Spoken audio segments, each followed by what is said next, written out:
Hey guys, Brady here with your daily tennis lesson. So we are in a progression this week on the Buggy-Whip forehand. Today's second video we're looking at. We've got Mark here again in kind of going through the shot. So I'm going to coach it up on Mark. Just to recap what we did in video number one, the two main keys of this shot, you guys, are the racket path to the ball and then the point of contact. So what we discussed in the first video was getting the tip of Mark's racket almost pointing to the ground. And what that's going to force him to do on this shot is really throw the racket just vertically up the back of the tennis ball. And that's really the grit of this shot. The point of contact that we discussed is a point of contact that's not as far out in front as all the other forehands we tend to hit. It's going to be a little more just off of Mark's right foot, where normally we're trying to make a point of contact out in front of his lead foot. This point of contact's a little bit later, okay?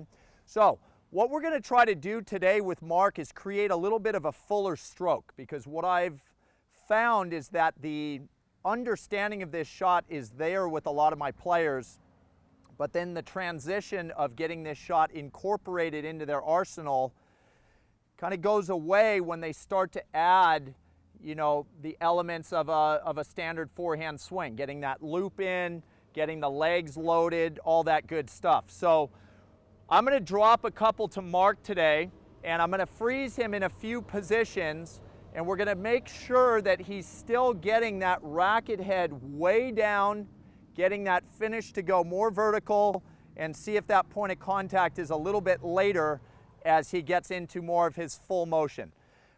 So let's go ahead and take a look here. Mark's going to back up into no man's land.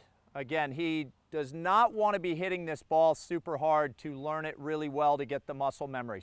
All right, so Mark, I'm going to have you shadow a standard forehand with your full core turn. The top of the loop is there. Look at the legs, everybody.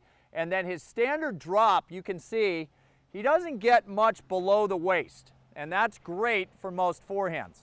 For the Buggy-Whip, that does not work. So we're still going to see his same reaction, good legs, but a ton of drop. Look at that thing almost touch the ground. And now throw it upwards, and you can see there's still that release from the right leg into the left leg. All right, so Mark, let's go ahead and take a look. Again, keep it slow, go vertical. Excellent, still getting good release with the legs. Great shoulder turn over to the side of the ball. Perfect example, and you guys can see that net clearance is really high, higher over the net than we normally would because of the spin on this shot. It's really turning down into the court quickly, okay? So that's progression number 2 on the Buggy-Whip. Thank you to Mark for that today. We're going to get into progression number 3 later this week, which will be the final video of this succession. You guys are going to start to see this thing really come flying off Mark's racket later this week. So tune in for that. Until then, please click like below this video. And if you have not subscribed to our channel yet, please do so, as well as check down below me in the description of this video.